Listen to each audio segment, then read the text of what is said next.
آپ کو تو معلوم ہے کہ ہمارے خاندان کے کسی فرد کو انہوں نے سپیئر نہیں کیا نیب نے، لیکن اللہ کے فضل و کرم سے سب لوگ جو ہے وہ ان کے قدم ڈگمگائے نہیں، اور الحمدللہ اب دیکھیں کہ کیا کچھ نہیں کیا انہوں نے۔ اللہ کا شکر ہے، ہم ووٹ کو عزت دو کے نعرے پہ ہم بالکل گامزن رہے۔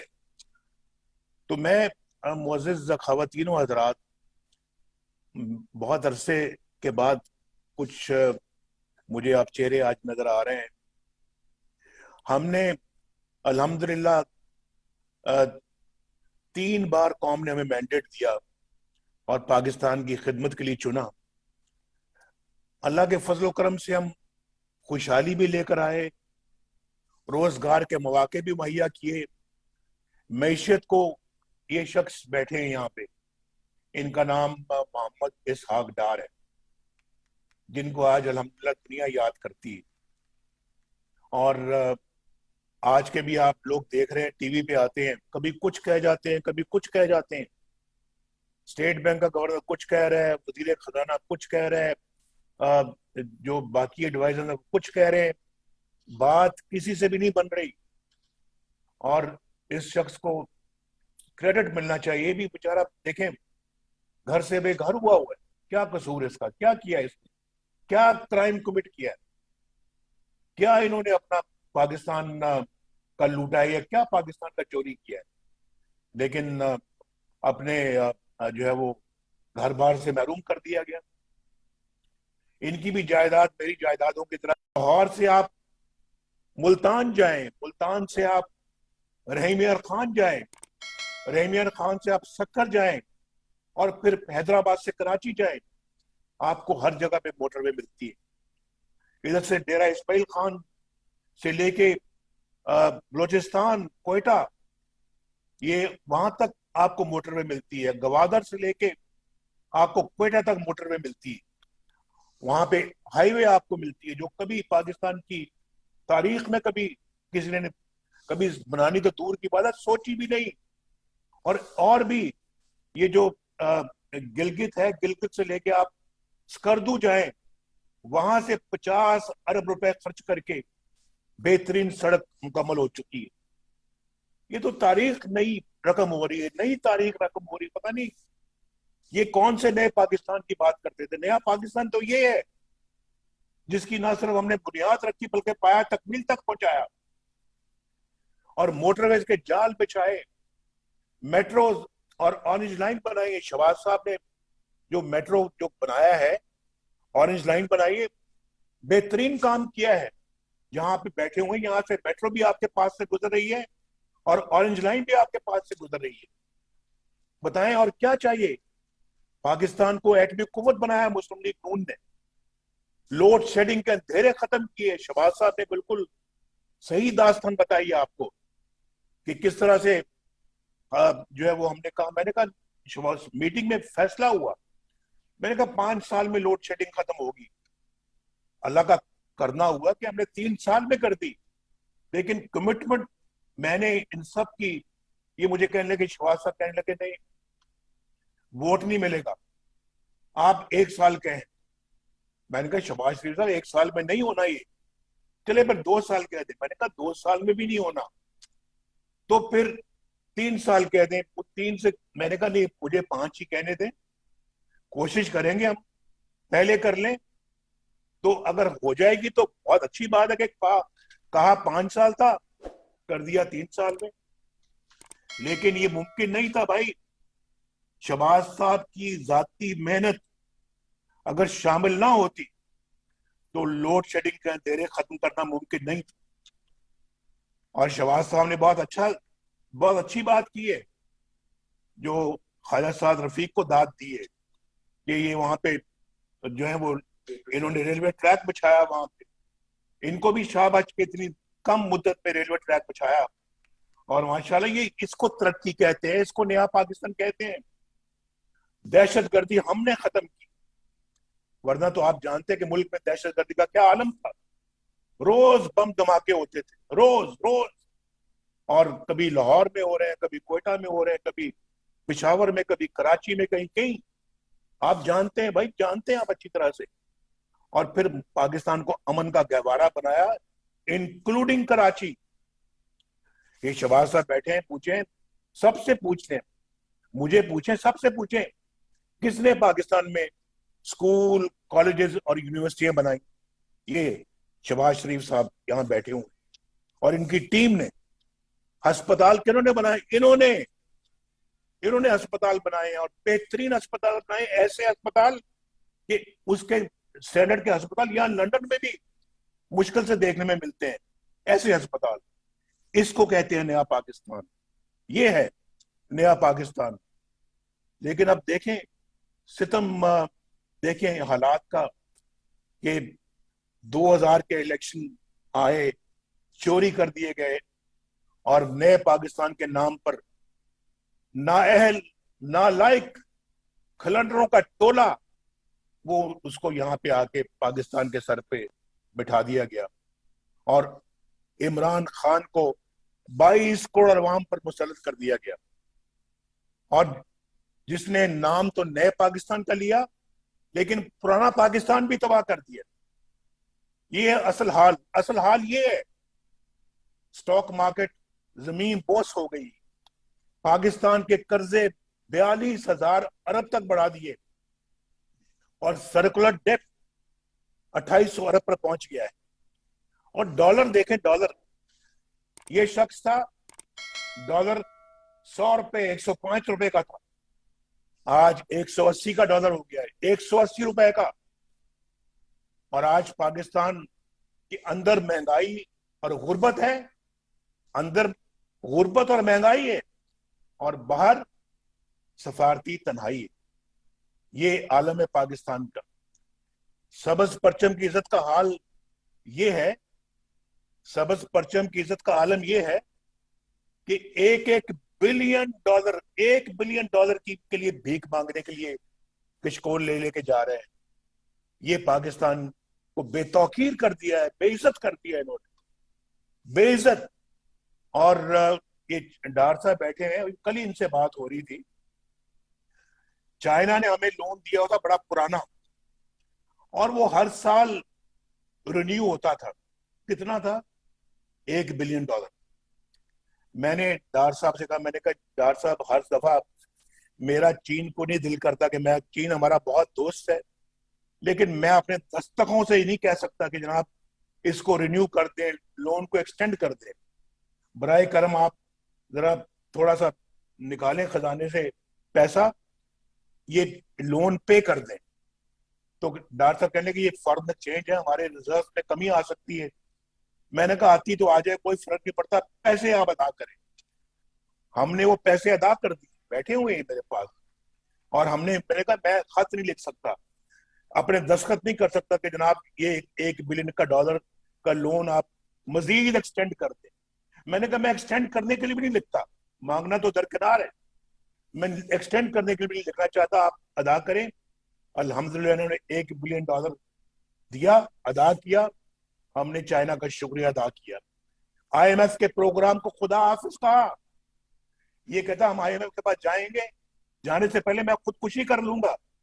خیر صاحب نے ٹھیک کہا کہ پتہ نہیں شاید 100-150 خودکشی کرنے والی رہتی ہے اس کی, تو ہم تو انتظار کر رہے ہیں کہ یہ کب کرے گا خودکشی. کرتا بھی نہیں ہے, دیکھیں اس میں بھی یو ٹرن لے گیا. تو میں آپ کو یہ کہنا چاہ رہا ہوں کہ یہ بالکل اپنا پاکستان کو بے توقیر کر دیا ہے. سیکورٹی کونسل میں پاکستان کی کرسی تک نہیں رکھی جاتی. بھائی عالم یہ ہو گیا ہے, ایک لیڈر فون کرتا ہے, ایک لیڈر فون کرتا نہیں ہے, اور دوسرا لیڈر فون سنتا نہیں. اور پھر یہاں پہ اپنا سبز پاسپورٹ کی عزت کا عالم یہ ہے کہ کوئی ملک جو ہے نا ہمارے جہاز کو ضبط کر لیتا ہے, اور کوئی ہمارے ہوٹل سے قبضہ کر لیتا ہے. اور پی آئی اے کا آپ نے حشر دیکھ لیا کہ پی آئی اے اب دنیا میں جا ہی نہیں سکتا, اور پی آئی اے کو ہم نے خود اپنے ہاتھوں پر بات کیا ہے. میں یہ سمجھتا ہوں کہ یہ لوگ جنہوں نے پی آئی کے ساتھ یہ سلوک کیا ہے, ملکی ایئر لائن کے ساتھ یہ سلوک کیا ہے, ان لوگوں کو کبھی معاف نہیں کرنا چاہیے, کبھی نہیں چھوڑنا چاہیے. ان کا پورا پورا حساب ہونا چاہیے, اور ان کے حکومت کے اس وزیر اعظم کا بھی, اور اس پورے ٹولے کا پورا حساب ہونا چاہیے. اور آپ دیکھیں افغانستان ہمارے ساتھ والا ملک ہے، اور وہاں آپ کو کٹ پتلی کہا جا رہا ہے، عمران خان آپ کو کٹ پتلی کہا جا رہا ہے، امریکن ٹیلی ویژن آپ کو اسلام آباد کے میئر سے بھی کم تر بتا رہا ہے کہ پاکستان کا وزیر اعظم جو ہے وہ ایسے ہی ہے جیسے اسلام آباد کا میئر ہوتا ہے۔ بھائی یہ پاکستان کا آپ نے ہی حشر کر دیا ہے، خوشحالی آپ نے بند کر دی ہے، بدحالی کھول دی ہے آپ نے، ترقی بند کر دی ہے، تنزلی کھول دی ہے آپ نے، اور امن بند کر دی ہے، بدامنی کھول دی ہے آپ نے، اور زندگی بند کر دی ہے بلکہ تنگ کر دی ہے، اور موت کھول دی ہے آپ نے۔ آج وہ کروڑوں عوام جو بالکل تباہی کے کنارے پہنچ چکے ہیں، جن کے لیے روح اور جسم کا رشتہ برقرار رکھنا اب ممکن نہیں رہا، وہ کہاں جائیں، کدھر جائیں، کس کا دروازہ کھٹکھٹائیں؟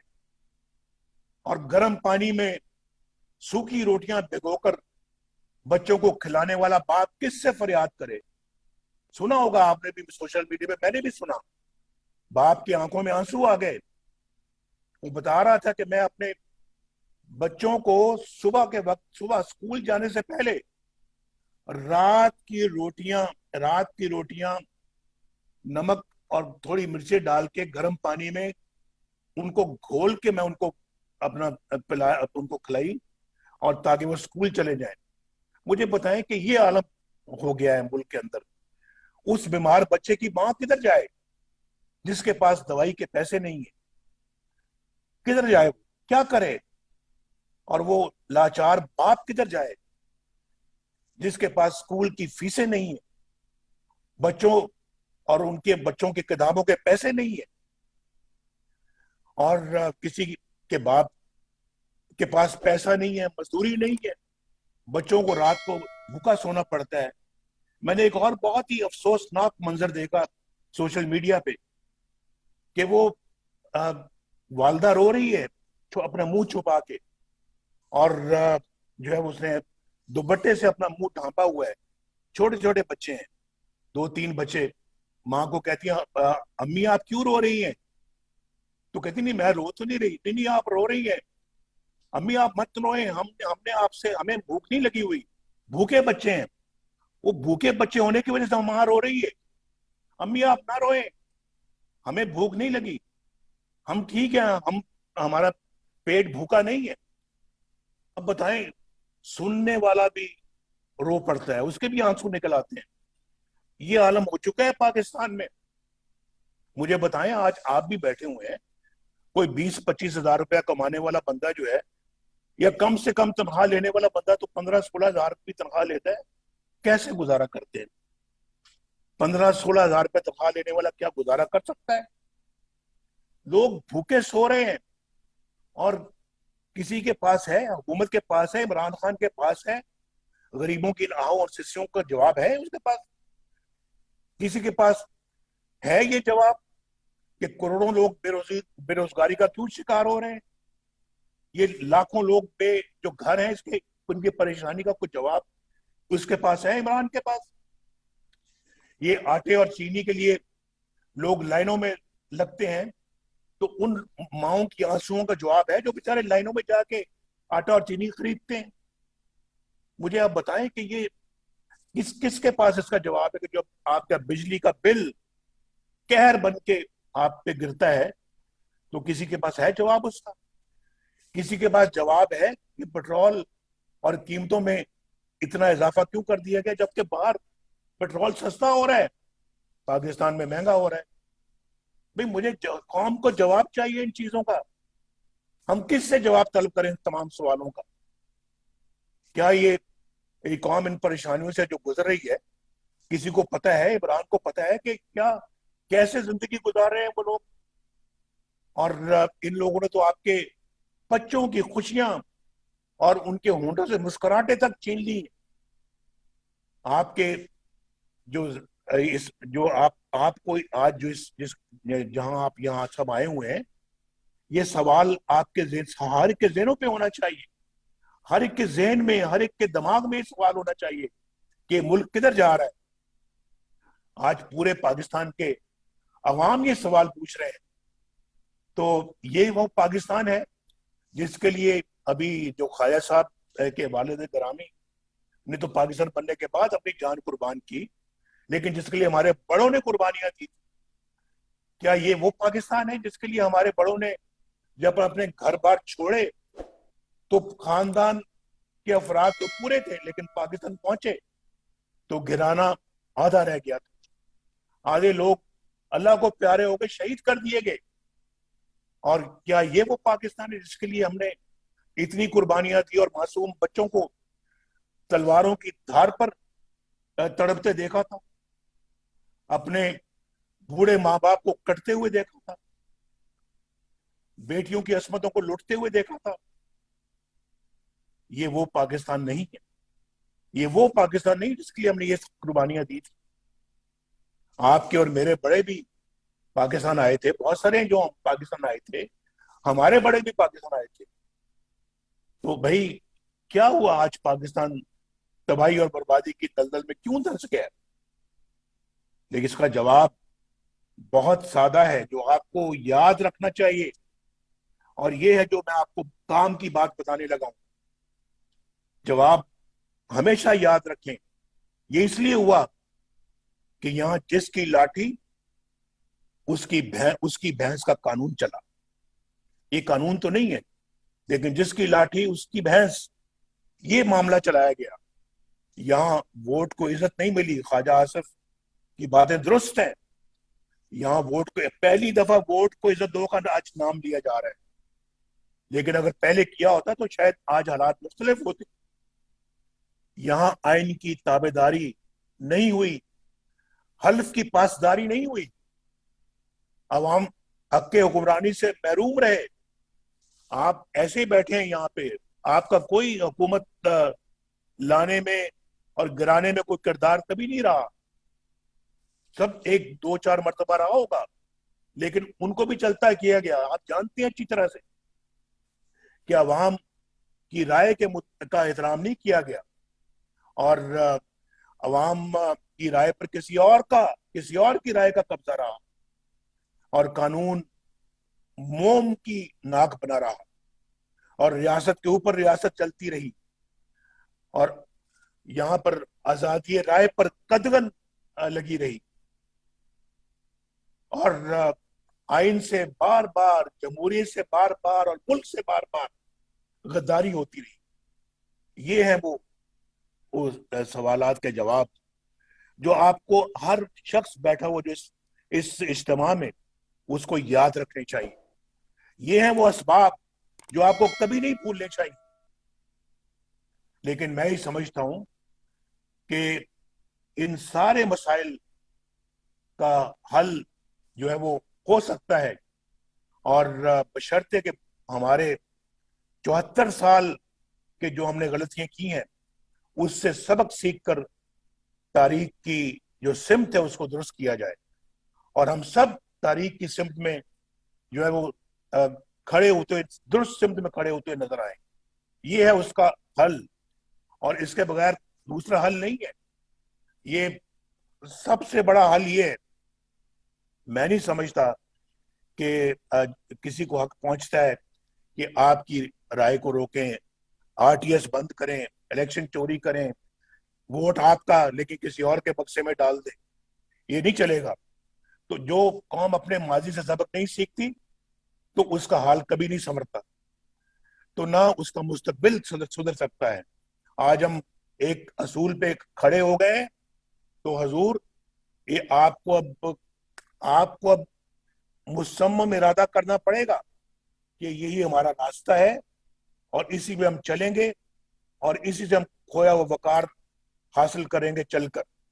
تو میں اپنی بات کو لمبا نہیں کرنا چاہتا, لیکن یہ ہوگا آپ کی طاقت سے, آپ 22 کروڑ عوام کی طاقت سے ممکن ہوگا. اور 22 کروڑ عوام کو جو ہے وہ اب کھڑا ہونا پڑے گا اصول کے لیے, ایک نظریے کی خاطر. اور ورنہ خدا نہ خواستہ جیسے کہ علامہ اقبال کہہ گئے, نہ سمجھو گے تو مٹ جاؤ گے اے ہندوستان والوں, تمہاری داستان تک نہ رہے گی داستانوں میں.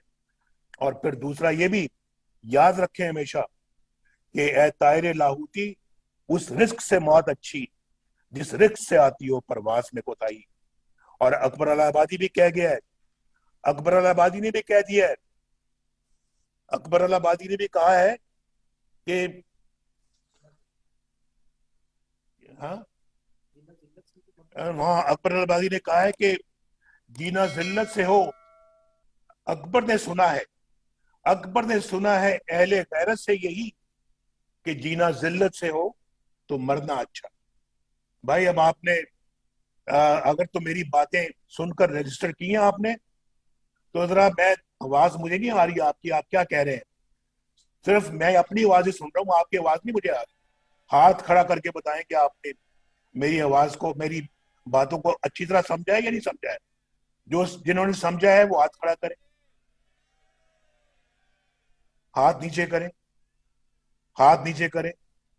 جنہوں نے نہیں سمجھا وہ ہاتھ کھڑا کریں. دو چار ہے، یہ میں دو چار ہاتھ اوپر دیکھ رہا ہوں. جنہوں نے نہیں سمجھا وہ ہاتھ کھڑا کریں. وہ دو چار نے بھی ہاتھ نیچے کر لیے. آپ کا بہت بہت شکریہ. انشاءاللہ امید کرتا ہوں کہ آپ سے پاکستان میں جلدی ملاقات ہوگی. اللہ حافظ.